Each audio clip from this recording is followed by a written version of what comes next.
Hi, I'm Andrew and welcome to the Neon Knitter. So, today we are at the Shepherd's Harvest Sheep and Wool Festival for 2025. And here's my ticket. Sorry about that, I almost dropped my phone. And there's my ticket. And I've got my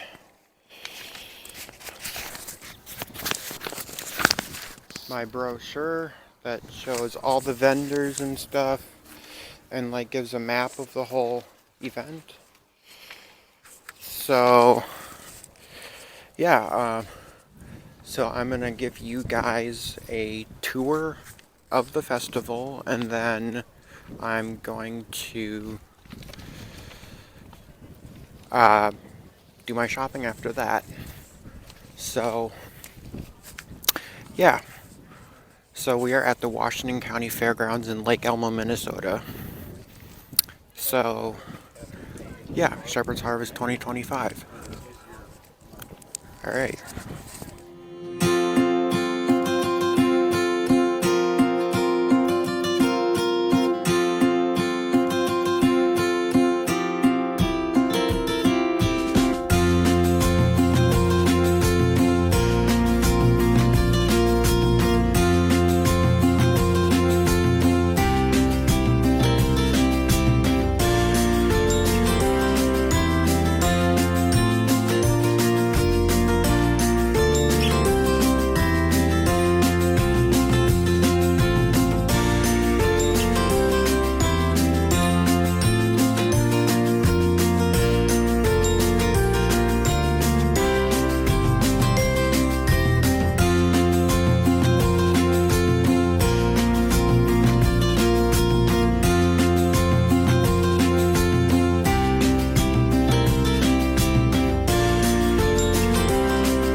Okay, so I am back from Shepherd's Harvest now, and I am going to tell you about a few things, and then I will show you what I bought. So, for starters, I'm going to talk about the handouts I got. Yep, save the date, y'all. This is next year. I will be back next year. I think this year might have been the fifth year I've been, or it's either the fourth or fifth year I've been. And I've been going since 2019. 2020 and 2021 they had to cancel because of the pandemic. Um, so yeah, so this was the fifth year I've been. So here's the um, brochure, or not the brochure, the booklet that has all the vendor info. Also, right inside the front cover, there is this. Yep, we're going to St. Cloud Spin Fest again this year. My neighbor's already offered to drive me again, so we make a day of it because she also does fiber related things. So look forward to that video coming up for St. Cloud Spin Fest. But this has got some other great info about the vendors. There was almost like 130 vendors there. It was crazy. But they've got, info about some various events going on, demonstrations and activities.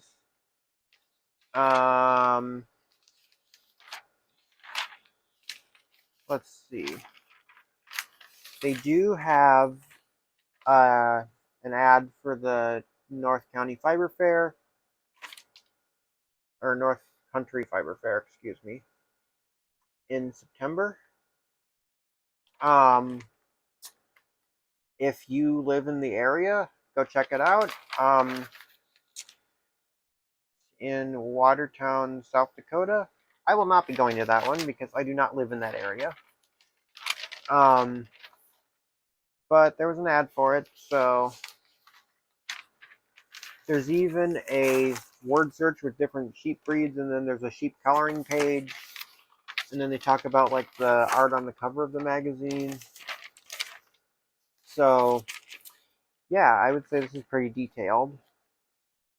I will say this year, Sun Valley Fibers had to cancel last minute. Apparently, she was sick. So yeah, that was a little bit of a bummer. But apparently that was like last minute, like last night that she canceled. So she's in the flyer and she's on the vendor list on the website. But and then there's a giant Stephen B ad on the back. So yeah. So that is that, and here's the festival's website. And I'm super excited. Starting last year, Shepherd's Harvest finally started an Instagram account. Before that, they only had Facebook and their website. So I'm super excited that they have Instagram now because it makes it easier to tag them in my posts. Because I don't usually make my posts on Facebook. I usually make my posts on Instagram and then share them to Facebook from Instagram. Because I find it easier to tag people on Instagram. Because I can just put it right on the photo. So if I have a photo of a couple skeins of yarn, I can like put the person's account on top of their skein of yarn. You know what I mean? Or what have you. So yeah. So that is a thing. But yeah, so that is that. And then here is my ticket. So yeah. They still have vendors tomorrow. It's Just I usually go the Saturday because it's always Mother's Day weekend, and of course on Mother's Day I'm gonna hang out with my mom and my grandma. So I go on Saturday so that I can celebrate Mother's Day with my family. Also, if I went on the second day, I feel like things might be a little more picked over because some vendors will have already made sales. So yeah. So that is that. I don't have it with me to show you, but for some reason I never took last year's ticket out of my wallet, so I was digging through my wallet and found last year's ticket. So I don't know. But yeah, so that is that. Excuse me. So now, what did I purchase? So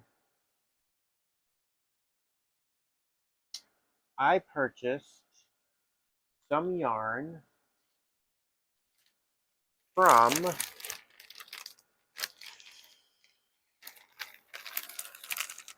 Love You by Jerry K. They're based out of Sioux Falls, South Dakota. Here, the sticker was already peeling up. I'll just hold it up so you guys can see it. Anyways, they are the same vendor I bought from last year. So Love You by Gary K. Has, and I think it's super cute. It's Love EWE, which if you don't know what a U is, EWE, that's a female sheep. Male sheeps are, I believe, a ram, but female sheeps are a ewe. So, um, but yeah, it's I believe a husband and wife that operate it, and um, yeah, what they sell is a lot of yarn for pretty inexpensive. Sorry, I'm sticking that sticker back on the bag. Um, so they have some hand-dyed yarns and some commercially done yarns, but about half of what they sell is all brown sheep. Um, Brown Sheep is a company based out of Mitchell, Nebraska, and lots of yarn stores carry their yarns, and yeah. But these guys also stock brown sheep in their booth, and excuse me, and they sell it for very inexpensive. And my budget was pretty short today, or pretty small. I only had about $22 in my budget, just because I'm not pulling in a lot of money right now. So, but I still wanted to buy something, and so here's what I purchased. This is brown sheep nature spun worsted. They were $3.50 a skein. Now it depends upon when she got the skeins. Certain colorways she was charging $4 a skein. Certain ones she was charging $5 a skein. Certain colorways she was charging $5.50 a skein. That's about as high as she went. I think she even had one color that she was charging $3 a skein. It, yeah, it just depends upon when she got the skeins. Um, and so my budget didn't allow for me to get any $5 skeins. But I was able to get $4 skeins. This just coincidentally happened to be the color I liked. That it was $3.50 a skein. So I got 5 of them. The color is called Bev's Bear. Um, yeah, brown sheep nature spun worsted. It's 100% wool, 245 yards, 100 grams. So yeah, um, yeah, I got 5 of them, and I am gonna pair it with a few things. Oh, this other one might still be in the bag. Let me try to find it. There it is. Okay. So I'm pairing it with these yarns as well as this. You might remember this from last year at St. Cloud Spin Fest. This is Sugarbush Yarns Rapture in the colorway Fierce Flame. I haven't started that project yet, but one of the skeins was in a couple of pieces, and so uh, I just brought a little tiny piece with me because literally it's for a little bit of intarsia on a sweater, and it requires like 5 yards of this yarn. So might actually be 8 yards, but I don't need very much, and so literally this little tiny piece is plenty of yarn for my project because the rest of it's going in the project I actually bought the yarn for. So yeah, and then this is Plymouth Yarns Galway Worsted, color number 26. And this is 100% wool, 100 grams. I forget how many yards are in it because this is an older skein of it. They no longer come in hanks, they now come in skeins, and all the skeins they say how many yards are in it, but I'm pretty sure this is the same amount, but as the skeins have now, but it doesn't matter because I only need like 45 yards of it. Um, and so then I also have this, which you might remember from a previous trip to the St. Cloud Spin Fest. I don't remember if it's last year or the year before. I think it was last year. This is Penguin Fleur de Lane. This is not the whole entire label. Part of the label ripped and it's somewhere in my stuff. If I find it, I'll tape this back together. So therefore, I don't know the color number because it's on the other part of the label. So I will pop that info on the screen for you guys. But this is 100% wool. I know that because I remember that. So this is, I believe, a vintage skeiny yarn. But anyways, it's green. This isn't worsted, it's Aran weight, but close enough. I'll still use it in my project. Um, and then this is Round Mountain Fibers Willow Worsted in the colorway Ginger Root. This I ordered online from Round Mountain Fibers. I have a whole video where I rant on about this yarn. It's so beautiful. I forget what podcast episode that was, but anyways. Yeah. So this is a fade I have put together. And this will be a main color to go with it. And then this is for another little detail on the sweater. So I will pop photos on the screen of what I'm going to make, but I'm going to be making the On Balance sweater by Lisa Granick. The little detail with this is on the back side. Usually I just pop a photo of the front of the sweater on the screen from the Ravelry page, but I will pop a photo of the front and a photo of the back on the screen because it's worth seeing it. Because there's this little detailing on the back that'll require this. And then the 3 contrast colors on the front are, of course, the 3 greens. Well, this is kind of a goldish green, but yeah, these 3 are going to be on the front. And then I think this Bev's Bear colorway is going to be a very beautiful main color. And again, I got 5 of these. I just don't want to pull them all out of the bag right now, but yeah. So, um,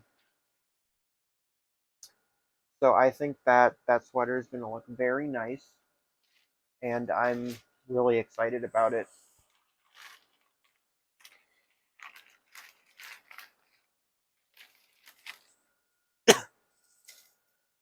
And then I made one last purchase.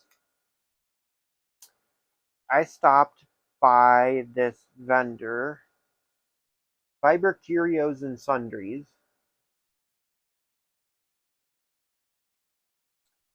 and she was selling a bunch of vintage and handmade buttons. And you guys probably don't remember this, but I don't remember if I've shown it off in a video or not. But I have a bunch of handmade ceramic buttons that I got in the Value Vault at Stephen B. from a company called Jangles. Um, and then I found a few more from that same brand online somewhere. And so I have a total of 9 of them. And there's a Stephen West sweater. I'll pop a photo on the screen. It is the Garter Marler cardigan. And it uses up all your scraps and leftovers. And it requires 10 buttons. And as you can see in the photo, Stephen West, he used 10 different buttons because he wanted to make it interesting. He didn't want to use 10 of the exact same button. And so the buttons I have, there's some squares, some triangles, some circles. Um, Now, Stephen B has a 10th button from that brand, but it's shaped like a car, and I don't want it because it doesn't fit the vibe. And so I got a button from Stephen B that I thought, this will do. And it was an acrylic button. And I'm like, I just really want a ceramic button. I was browsing online, couldn't find what I was looking for. Anyways, I found what I was looking for. I know it's a different brand than the other 9 buttons, but I think this is really pretty.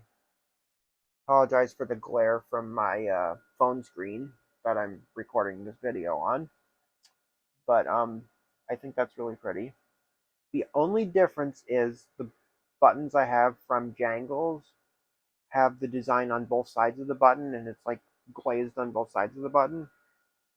This one, the back is plain like this, and it's not smooth like the front is. But I think that'll be just fine. So yeah, one of these days I will get around to knitting that cardigan. I've actually never made a cardigan before, so yeah. Um, but anyways, so that is a thing. So anyways, that is everything I got at Shepherd's Harvest. So yeah, so my next video will either be my next podcast or it will be the St. Cloud Spinfest video. Not sure which one yet. Um, but I don't think any other fiber related things are going to come up before then. So it'll either be that or my next podcast. Um, but anyways, I'm Andrew. Thank you for checking in here at the Neon Knitter, and I will see you in my next video.